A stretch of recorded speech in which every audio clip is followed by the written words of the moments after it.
Messieurs, dames, et la famille, la société, et tous amis, frères, accès compatriotes, et tous et collaborateurs et qui connectent nous tout partout dans le monde là. Bonjour, bonsoir pour nous toutes. Bienvenue et sous plateforme là. Et Namikoa, amis nous, frères nous, merci Dieu et un plaisir pour nous capable ensemble avec nous. Je dis c'est samedi. Nous vivons samedi 3 juin, c'est week-end. Nous souhaitons bon samedi, bon week-end à tous les amis fanatiques de yo. Et nous avons tout profité occasion ça pour nous capable féliciter tout le monde et cap célébrer anniversaire de naissance. Tout le monde qui fête le 3 juin. Toute équipe là avec nous mettre nous ensemble pour nous capable de bonne fête, bon récolte café que bon Dieu créateur ancêtre à toute nation guinéenne yo va bénir nous protéger nous tout projet tout plan que nous gagnons pour nous faire un pile succès pour nous faire un pile progrès. Toute équipe là à la Ronde Baden nous déjà motivé et mobilisé pour nous partager avec vous et toute nouvelle et cap dominer actualité et nous pour partager avec vous magazine Infovision, magazine Infovision, c'est édition nouvelle qui passait sous Vision 2000 avec staff nouvelle là, information yo tout fait café actualité sur pays d'Haïti. Écoutez Radio Vision 2000 sur www.radiotélévision2000.com. Retrouvez également en live ou en différé nos différentes émissions et éditions de nouvelles sur les pages Facebook, YouTube, Twitter. Votre radio. Radio Vision 2000, la radio qui vous écoute.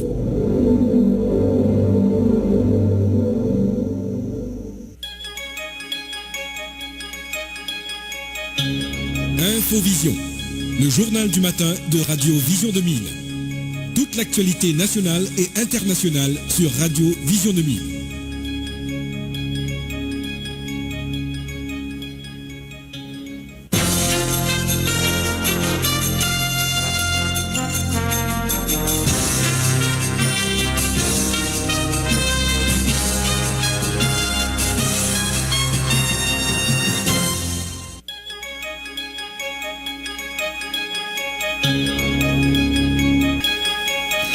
Merci de passer un bout de votre matinée à mes côtés. Bonjour à tous et bienvenue dans la dernière livraison du journal Infovision pour cette semaine. Tout de suite, les titres. Port-au-Prince s'est réveillé sous la pluie alors que des averses qui s'abattent depuis jeudi sur plusieurs départements géographiques du pays. Des glissements de terrain et des inondations sont signalés dans certaines régions. Un juge fédéral de Miami a condamné hier l'homme d'affaires Rudolph Jeur à la prison à vie pour son rôle dans l'assassinat du président Jovenel Moïse le 7 juillet 2021. Il était notamment chargé de fournir des armes aux mercenaires colombiens pour assassiner le chef d'État. Le juge fédéral O.C. Martinez a fixé une audience au 21 août pour prononcer une éventuelle amende. 10 autres accusés de l'assassinat de Jovenel Moïse attendent leur procès aux États-Unis. L'ancien Premier ministre Laurent Salvador Lamotte a été sanctionné hier par le gouvernement américain pour son implication dans des actes importants de corruption en Haïti et est interdit d'entrer aux États-Unis. L'ex-chef de gouvernement haïtien et ministre de la planification et de la coopération externe est accusé d'avoir détourné 60 millions de dollars des fonds pétro-caribés selon une déclaration du secrétaire d'État américain Anthony Blinken publiée hier. Laurent Lamotte a quitté les États-Unis à la fin du mois de mai dernier après avoir été notifié des sanctions, a révélé le Miami Herald. Le département d'État attendait le départ de Lamotte avant de rendre publique sa décision, rapporte Référence FM. La police a repris le contrôle de la situation à Carrefour, attaqué en début de semaine par des bandits du gang de Tibois dirigé par Chris III Chéri alias Chrisla. Selon l'ancien maire Yvon Jérôme, les activités ont repris timidement dans la commune hier. L'ex-sénateur de l'Ouest Steven Benoît se dit préoccupé par la persistance du climat de terreur à la périphérie sud de la capitale haïtienne contrôlée par des gangs depuis 2 ans. Il dénonce l'insouciance confiance des autorités et réclame la démission du Premier ministre Ariel Henry et de son équipe, incapable d'adresser même le problème de l'insécurité. Le directeur exécutif du CAR des membres de NAP Marché pour la vie, Maître Gédéon Jean, dit douter que les rencontres qui seront organisées à la Jamaïque peuvent déboucher sur un large consensus. Cependant, il espère que les acteurs feront le dépassement de soi afin de parvenir à une entente minimale pour permettre le retour à l'ordre institutionnel et constitutionnel en Haïti. Le responsable du Grand Rassemblement pour l'évolution d'Haïti, Himmler Rebu, dénonce des stratagèmes de certains agents du pouvoir d'Ariel Henry visant à discréditer l'initiative de la CARICOM. Selon lui, celle-ci peut contribuer à un dénouement de la crise haïtienne. La Unibank dénonce une circulaire attribuée à son conseil d'administration circulant sur les réseaux sociaux et relayée par le journal Haïti Observateur. La circulaire a annoncé que les portes de la Unibank seraient fermées entre le 1er et le 5 juin pour faciliter un audit international. Le conseil d'administration proteste contre une campagne de diffamation, de désinformation, d'intoxication et de dénigrement. Dans l'international, le secrétaire à la défense des États-Unis, Lloyd Austin, a plaidé ce samedi pour renouer le dialogue avec la Chine afin de prévenir tout risque de conflit armé entre les deux puissances rivales.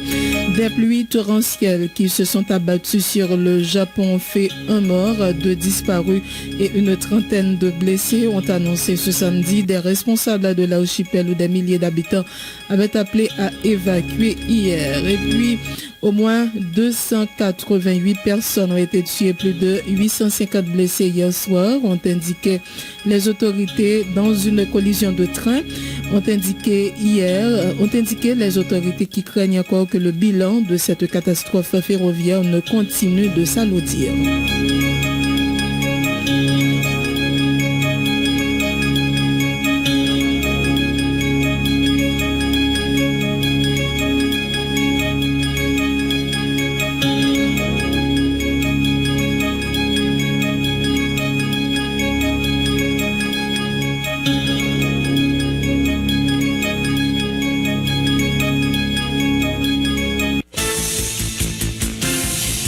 Être informé, c'est bien, mais être bien informé, c'est encore mieux. À Radio Vision 2000, l'information, c'est notre métier. L'information, c'est notre passion. Sport, culture, politique, information nationale et internationale, reportages, interviews, commentaires et analyses. Suivez l'info sur Vision 2000.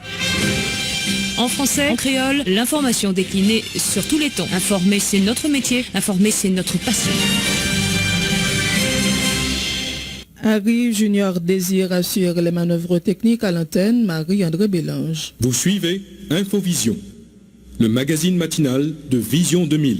Un juge fédéral de Miami a condamné hier l'homme d'affaires Rodolphe Jarre à la prison à vie pour son rôle dans l'assassinat du président Jovenel Moïse le 7 juillet 2021. Il était notamment chargé de fournir des armes aux mercenaires colombiens pour assassiner le chef d'État. Rodolphe Jarre, un ancien informateur américain, est la première personne à être reconnue coupable et condamnée dans ce que les procureurs américains ont décrit comme un vaste complot ourdi par des conspirateurs en Haïti et en Floride pour récolter des contrats lucratifs sur une nouvelle administration. Une fois Moïse écarté, 10 autres accusés attendent leur procès aux États-Unis. Le juge fédéral O.C.E. Martinez a prononcé la peine lors d'une audience de 10 minutes au tribunal fédéral du centre-ville de Miami. Jarre, qui est né en 1972, a été condamné à la peine maximale qu'il encourt alors qu'il a plaidé coupable et s'est engagé à coopérer avec les enquêteurs dans l'espoir d'obtenir une peine plus légère. Outre Jarre, les autres accusés à Miami sont les anciens soldats colombiens, Mario Palacios et Germán Alejandro Rivera Garcia, l'ancien sénateur haïtien John Joel Joseph, les Américains d'origine haïtienne James Solage, Joseph Vincent et Christian Emmanuel Sanon, l'Américain Frédéric Joseph Bergman, Arcangel Pretel Ortiz, colombien, Antonio Intriago, vénézuélien américain, et Walter Ventura, Temila, financier équatorien américain. L'homme d'affaires a refusé de faire des déclarations au juge et a le droit de faire appel à la condamnation dans un délai de 2 semaines. Son avocat Frank Schwartz a déclaré à l'Associated Press après l'audition que Jor n'avait encore décidé de le faire et a refusé de commenter davantage. Rudolf Jor a été condamné à perpétuité sur 3 chefs d'accusation, a expliqué l'avocat haïtien évoluant aux États-Unis, Franley Denis Julien. Il a précisé que le juge Martinez a fixé une audience au 21 août pour prononcer une éventuelle amende. On l'écoute au micro de Léon Kercivil. Alors, comme vous connaissez, M. était plaidé coupable, il était d'accord participation, et là, il a condamné lui à prison à vie, et il a condamné M. à 3 prisons à vie, c'est-à-dire que 3 sentences et prison à vie, et sous 3 chefs d'accusation, et il a demandé que M. servi concurremment, évidemment, on seul vie, ou pas qu'à servir 3 prisons à vie de manière successive. Donc, c'est concurremment et yo ba monsieur et prison à vie sur chaque chef d'accusation yo. Et là on y a le 21 août 2023 et à 11h30 pour l'autre et audience côté yo pas déterminer est-ce que gain restitution et si gain restitution combien comme monsieur gain pour le payer et tout. Ensuite yo demandé que monsieur yo kembe monsieur dans sud Floride là, donc yo pas mettre monsieur dans prison fédérale qui dans sud Floride là, dans plus de chance pour que yo kembe monsieur en bas Miami dans downtown centre-ville Miami pour que monsieur proche de famille. Donc nouvelle là c'est que il a condamné monsieur à prison à perpétuité. Et monsieur était plaidé coupable pour moins à 2 chefs d'accusation. Premier c'est que son complot pour tuer ou bien pour kidnapper un monde. Deuxième c'est que monsieur était d'accord que il était bail soutien matériel et soutien matériel que le bail a résulté dans la mort d'un monde et monsieur était d'accord avec tout ça yo.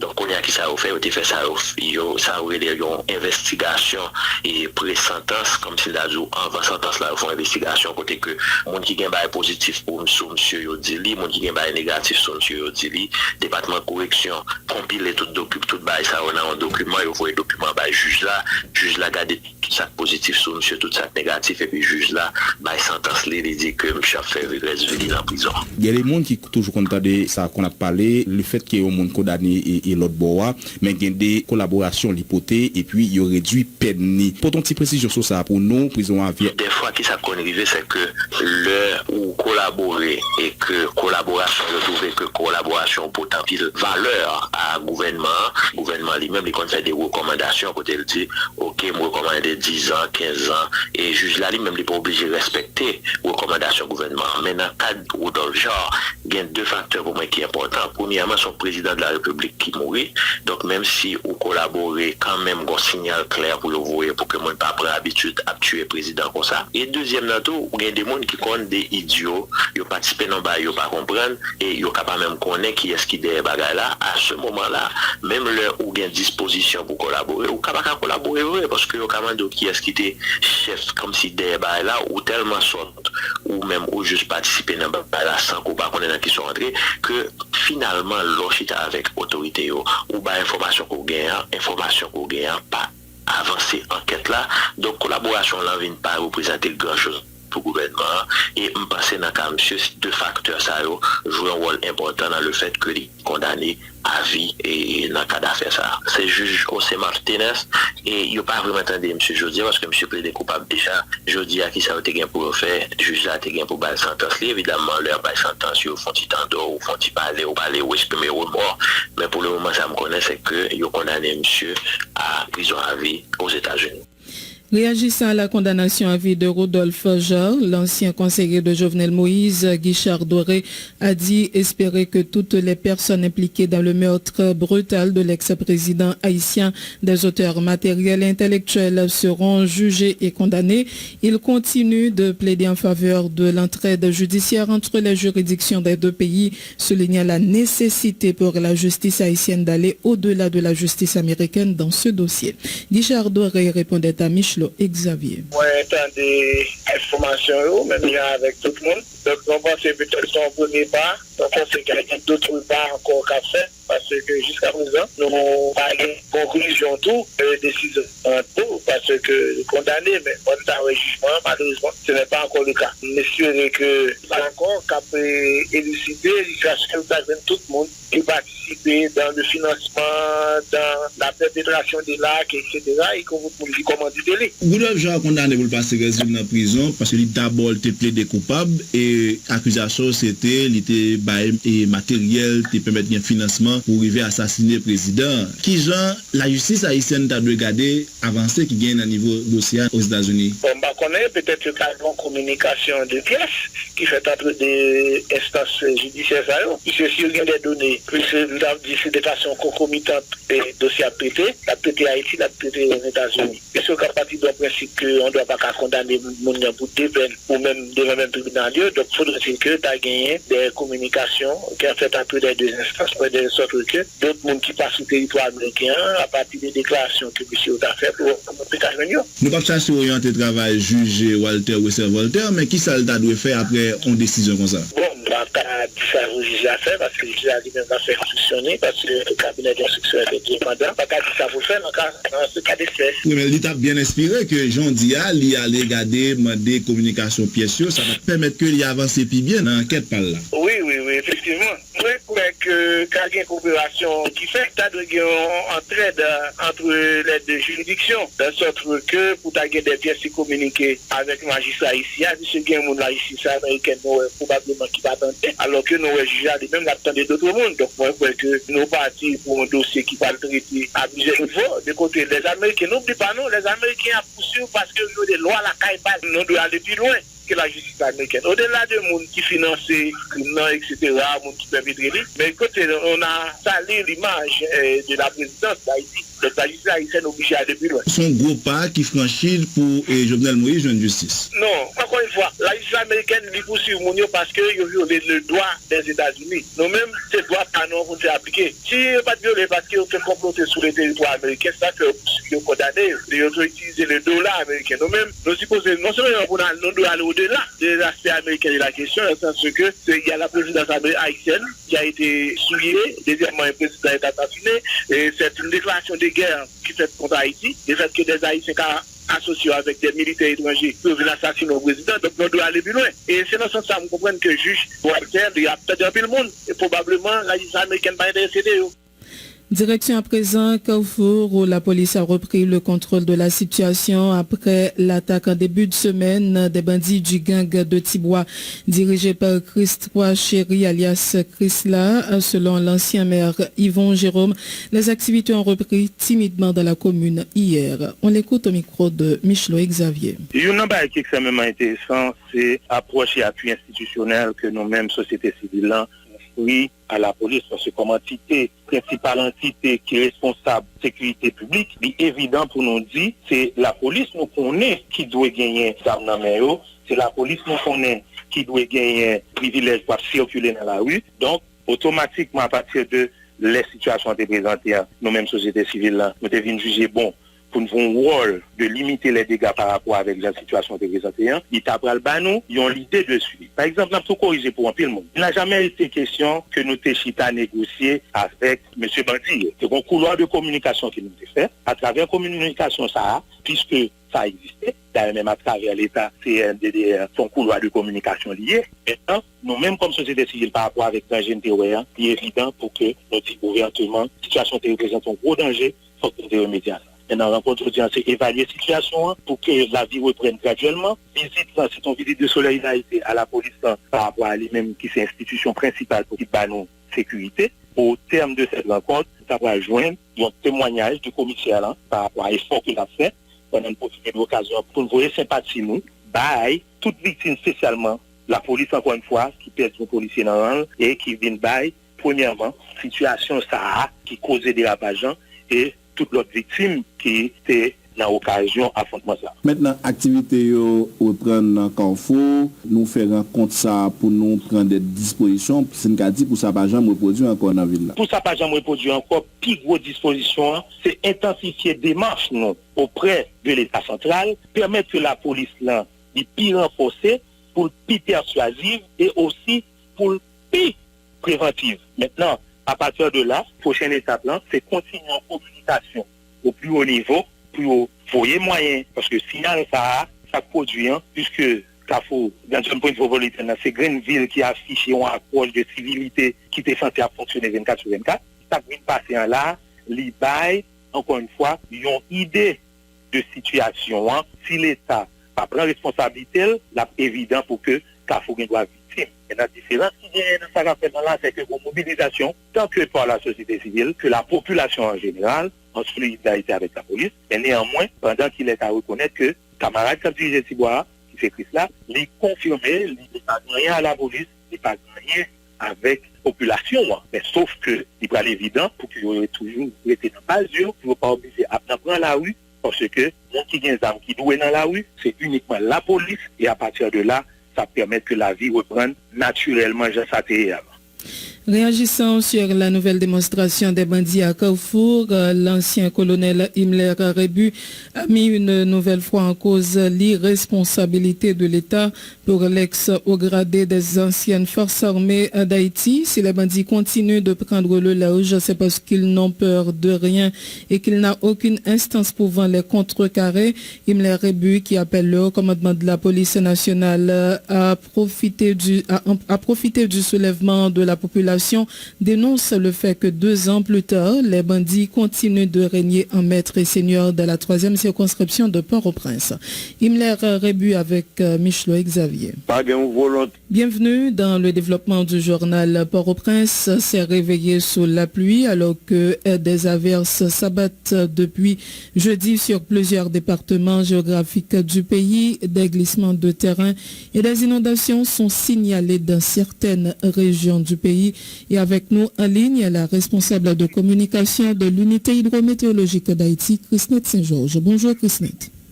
Bonjour Marie-André, bonjour à tous les super branchés de Radio Vision 2000 et voici le bulletin du jour pour ce samedi 3 juin 2023. En raison de la proximité du creux couplé avec un flux d'ouest, nous attendons à une intensification des pluies orageuses avec des rafales de vent particulièrement sur les départements de l'Ouest, des Nippes, de l'Artibonite, du Sud, du Sud-Est, de la Grand'Anse et des Nippes en journée jusqu'au début de la nuit pour demain.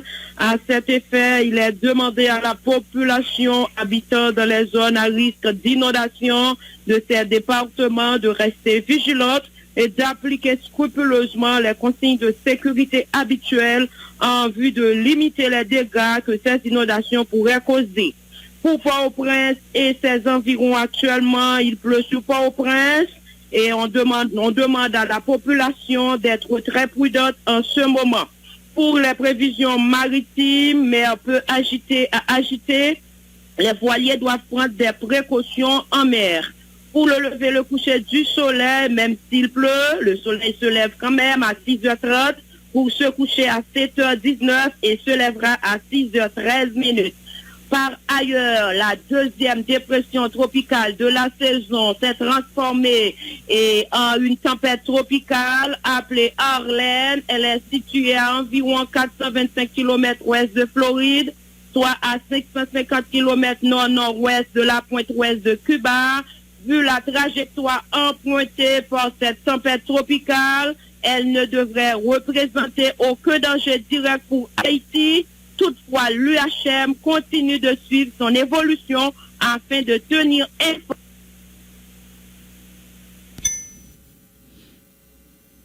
La responsable de communication de l'unité hydrométéorologique d'Haïti, elle est encore là, Harry. Bien entendu, on a un avis d'inondation, les risques de débordement du cours d'eau, des inondations soudaines au cru éclair sont donc élevés sur les départements du nord, du nord-est, du centre, de l'Artibonite, de Grand'Anse, du sud-est, des Nippes, Le Centre de prévision météorologique de l'UHM demande donc à la population habitant dans les zones à risque d'inondation de ces départements de continuer d'être vigilante et d'appliquer scrupuleusement les consignes de sécurité en vue de limiter les dégâts. C'est ici qu'on met un terme à ce bulletin météorologique.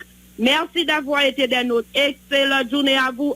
Beaucoup de précautions. On se retrouve un peu plus tard pour continuer à informer la population. Merci Madame Saint-Georges, responsable de communication de l'unité hydrométéorologique d'Haïti.